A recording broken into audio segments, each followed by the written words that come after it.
Here we go, AKAPADers. This this has got to be the absolute destruction of American comics. So right now we have the worst gimmick I've ever seen. I come from the generation. Let me get a little closer. I come from the generation, the '90s, where there were gimmicks on top of gimmicks on top of gimmicks, to where so much so when guys like Joe Quesada came on board, Marvel Knights eventually gets into the absolute management with Marvel Comics, they pulled back on gimmicks for a good amount of time. And they said, we're going to focus on continuity, we're going to focus on great characters, finding new talent.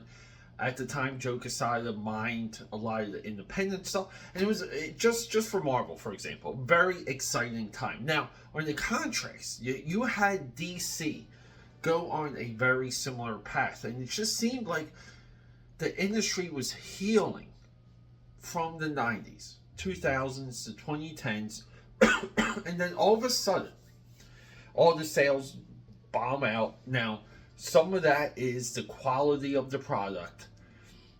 But then we do get into another era of gimmicks. The difference is the previous gimmick era of American comics had stories to read, stories to tell. The modern day era of American comics is a gimmick era. And that's all it is. See, we're not reading enough of these books. We're not sharing enough of these books.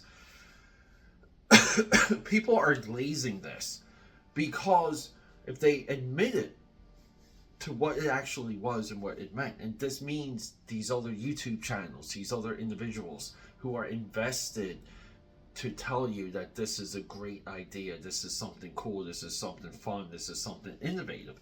None of these people have skin in the game. What they have is a YouTube channel that they were able to draw subscribers for.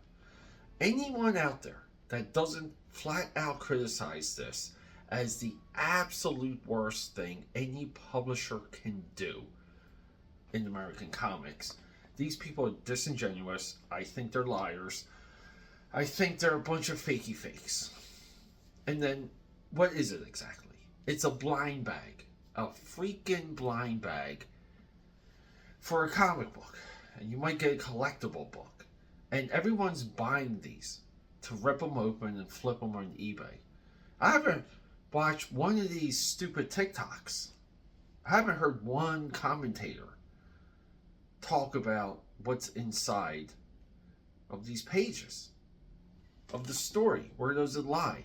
I don't know. I think the reading Invincible is long over anyway. And the timing of this, to me, is just weird.